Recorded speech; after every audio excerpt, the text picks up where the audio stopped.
Meow! Bubbles cat. This is a bonus feature because I'm kayaking this week, so I won't be able to comment, but maybe you can, and I will when I get back. I am taking myself and Mr. Bear out on a bug out, and as you can see, he's going quite well.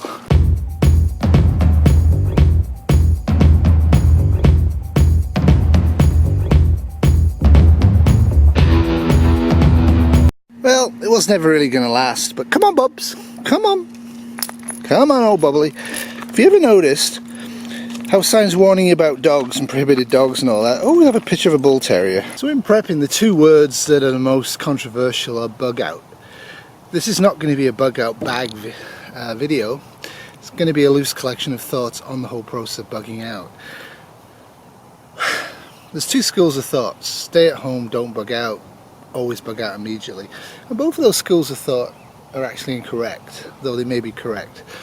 The bottom line is that it's always going to be a personal situation. For example, today on my little bug out walk with my terrier, it started at about 62 Fahrenheit and currently it's probably about 75 Fahrenheit. This may not be exact. What it actually is in my temperature, civilized temperature, is 17 centigrade, and now it's probably about 22 centigrade. Quite a steep rise. But I was wandering around in a t-shirt with a very slow dog at low 60s because the humidity is pretty much close to 100%, which it often is in Toronto in the summer. Zero often in the winter. The climatic effects and the weather effects are going to dramatically affect your ability to bug out, the speed, what you can carry and where you can go. And I want to address both bug in and bug out and explain why they're both incorrect. Stay with me. So history teaches us one lesson, is no matter how well prepared you are, no matter how powerful you are, when shtf occurs, most people flee. They flee from unsafety to perceived more safety. And the people that flee early do well. The people that flee late often don't do well. The people that try and flee during it really don't do well. So therefore, if you are unsafe where you are now because it's a high crime area, or you perceive there's too many people, or there's not enough natural resources, bugging out very early should be part of your plan. But you should be bugging out to a known location that's got pre-supplies in it. You shouldn't be carrying tools and hair combs and toothbrushes and any extra weight. Your goal will be to go as early as possible, get there as fast as possible. Now that directly causes the problem. Most people drive. I do not. I never learned. So most people are car dependent, both in their lives and for the bug out. And they'll talk blithely about using secondary roads to get out of the city. I think most of us who've thought about it in any detail realize that in a mass panic evacuation scenario from a major city or even a big town, the secondary roads are going to be as jammed as the main roads, and pretty much, unless you go very early, you're not really going to get out safely. And it's not a guaranteed method of actually travel, and it's not going to be as easy. Leaving aside fuel supply issues and all the rest of it, and also barricades and bridges down and all that stuff, planning your bug out by car is smart if you go very early. It might be possible late on. You should prepare for that and have extra gasoline stored up, but don't rely on it. The other thing with bugging out early is that if you've bugged out to a location you perceive as safer than your current location before shtf, your chances of survival are much greater. Okay, let's get to the I'm staying at home no matter what. History teaches that you will be plundered, you will be arrested, you will be tortured if you are the enemy. If you are not the enemy, you will probably cooperate with whoever invades or controls your local area, no matter what your principles are. And that may be quite bad. For example, we don't expect our life of luxury to come to a crashing halt, even though we're preppers, even though we talk about it all the time. And I can easily prove this. How many of you out there haven't bought coffee at a coffee store for a month because you know the end's coming and you're spending that money on buying crappy expensive coffee, on buying freeze-dried food or buying tins of food, or helping to save up for a bug out location? How many of you? We talk about this all the time. But how many are actually 100% focused on this? So make no mistake, if shtf happens, you will be 100% focused on food, water, shelter, community, first aid, all of the basics, communication to some degree. You'll be focused 100% on that in the now of the shtf. In the now of modern life, we have other things to do, and we're happy to do them. But what happens if you stay at home? Well, if you've got the ability to feed yourself at home by supplies, at some point the supplies will either be raided or will be used up. I don't care how much supply you have. One of the golden rules that nobody quite knows, but it looks like a golden rule, is that when you set up a bug out location, or whether you stay at home, if you have preps, you'll probably have 4 times the number of people living with you than you expect.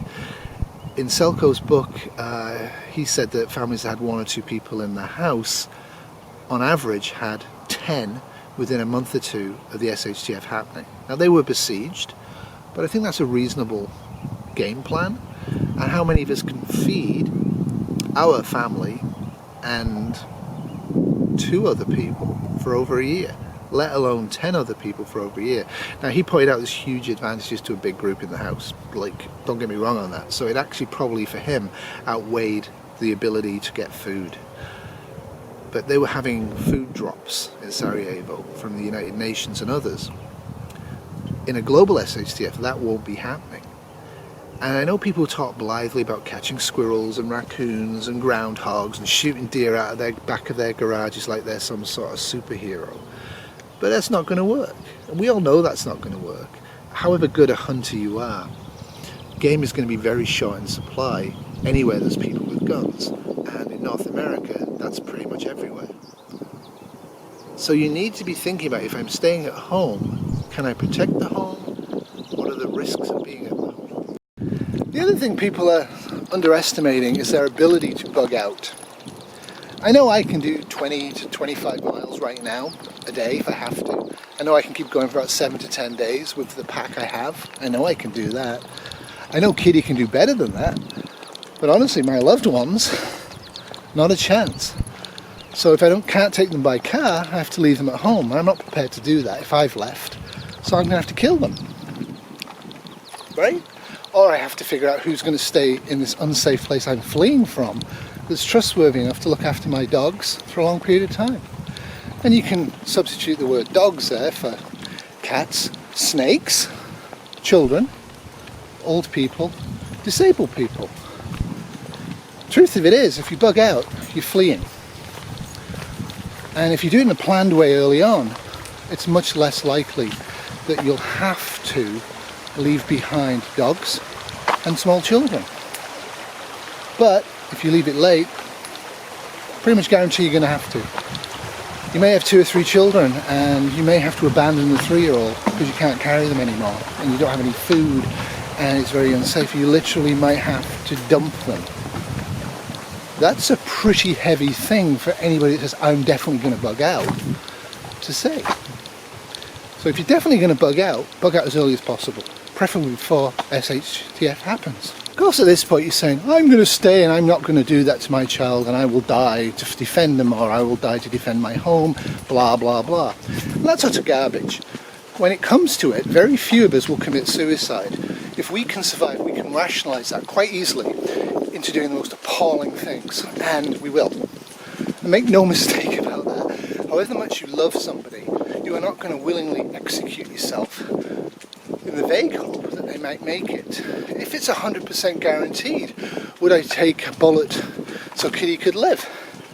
No. Nor would I expect her to do that for me. That goes against human nature. And to be honest with you, you'd never be in a 100% certain situation. That person has to be left behind, so you either stay with them and die with them, or you abandon them and try and survive with the rest of the family. You're going to leave them. If they've been captured and they're threatening to shoot them if you don't come out of your house to give them food, you'll probably come out of your house and you'll probably both die. So think about those issues, the psychological issues behind the concept of bug out as pushed by preppers on YouTube. It's seen and it's portrayed as simple, easy, and no big deal. Think about it. Look around your house right now. Who's in your house? Who do you love? Who's not in the house that you wouldn't want to bug out without? And you got 5 minutes, got to go. Now, right now. Now, the experienced preppers, not that any preppers experience, will have go bags, bug out bags, inch bags, you name it bags, full of plastic crap from Walmart for most of them, full of really bad food for most of them, and hope. And off they'll trot. 5 minutes though, think about it. I'm never coming home, I have to bug out right now because the mob's down at the bottom of the street lynching all the white, black, brown, Asian, red people they can find. All the Christians they can find, well, you name it. The threat is now, the threat is death. If you stay, you're going. You're going to flee. And it won't take much of that for people to flee. And people will flee. So it's not simply a case of I'm bugging in or I'm bugging out. You should be able to and prepared to do both. Some people definitely have to bug out as soon as possible because they're in a high crime area and they've got no supplies and there's nothing to do there other than be a victim, no matter what, however you're armed. And other people are never going to bug out because they have disabilities or they're in a well-protected position. And other people are never going to bug out because they've already bugged out in a large degree. They're very, very rural, off the beaten path, well away from any invasion routes through their area, well away from any evacuation routes that people would take either by car or by foot or by river. And they know their neighbours and they get on well with them and they're well set up. But your house can burn down, things can change. So you need to be able to bug out even if you really see that you never would. So that's kind of what the message of this video is like, have you actually thought about the stresses and psychology of bugging out in shtf? I've got the chemicals and the ability to put my dogs and cats to sleep, and I really don't want to do it. But I'll do it in a heartbeat if I have to flee the home. I'm not abandoning my dogs, I'm not abandoning my cats. Would you be able to abandon your 3-year-old daughter if staying with her meant that the rest of the family would probably die? Kind of like Sophie's Choice, Schindler's List and all that sort of thing, right? Unpleasant thoughts, and I totally admit that that's not something people want to think about. But as a prepper, you need to think about worst case scenario and prep for it as much as you can, knowing you cannot make yourself 100% protected. There's far too many people online pushing Amazon links and Patreon links and trinkets from China who are telling you that you can 100% negotiate and survive shtf. You can't. All you can do is try and prep a bit and hope luck holds for you and your loved ones, and expect that it won't.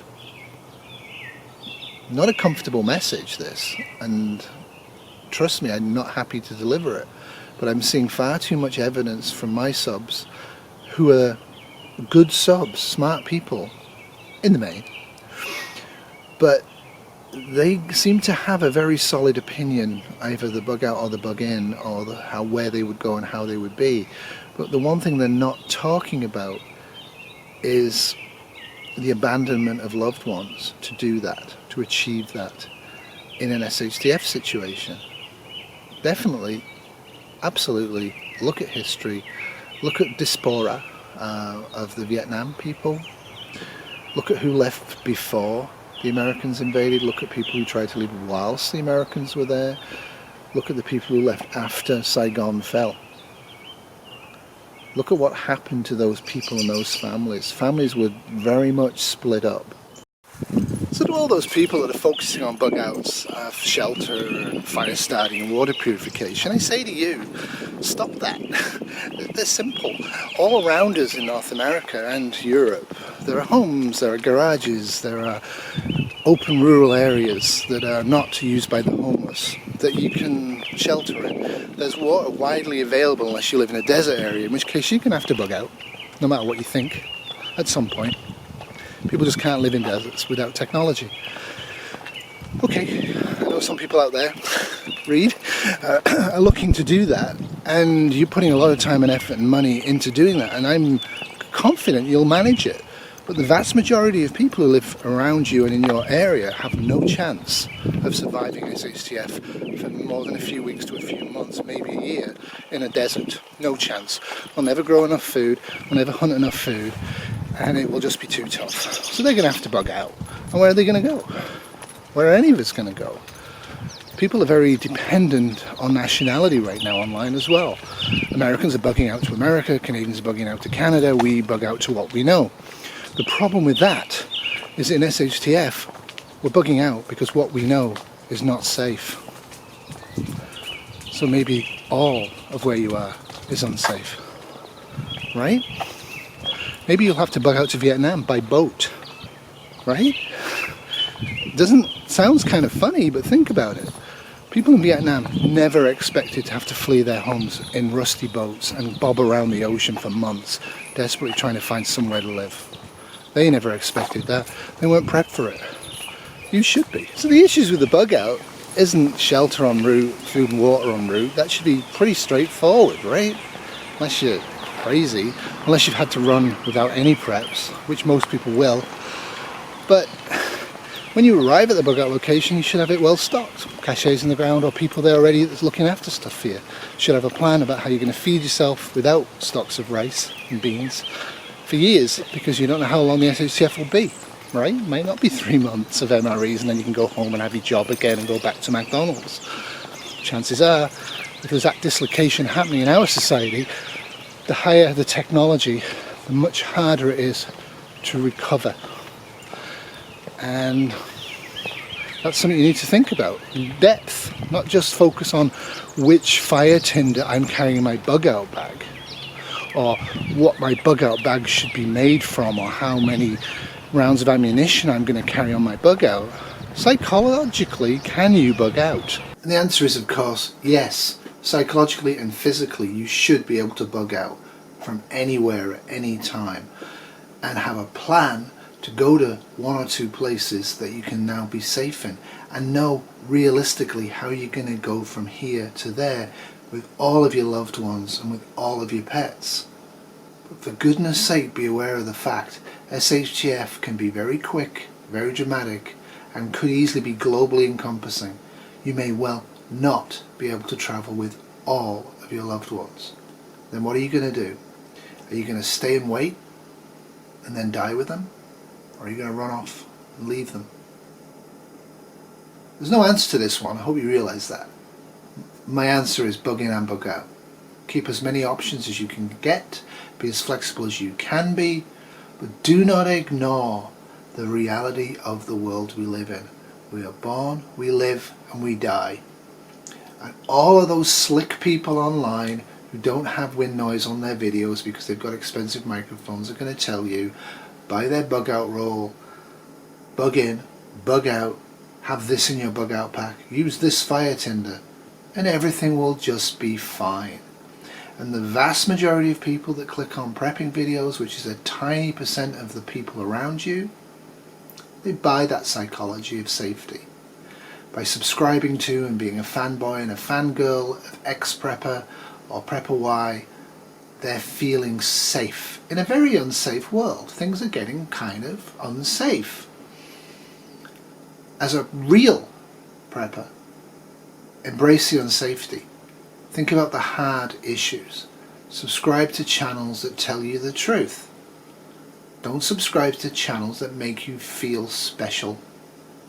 You're not. I'm not special and you're not special. I'm going to die and you're going to die. If there's a major shtf, we'll probably, statistically, die. And probably die early on. And if we don't die early on, we might regret the fact that we made it. It won't be fun. It won't be easy. It won't be on a camping trip drinking beer and smoking cigarettes with your boys. It's not going to be at all fun. So try and prepare now, but also try and not allow society to fall. It needs to change, I think, we all know that. But do what you can do in positive ways. And to finish up this very depressing video, I'm going to say, Tomorrow will always be worse than today unless you prep, and it'll probably be worse anyway. Take care and watch my little rabbit I spotted on my trip. Toodles! Always stop to smell the flowers on a bug out and then try and go home. Come on, bear! And there's the bunny having fun. Nice to see.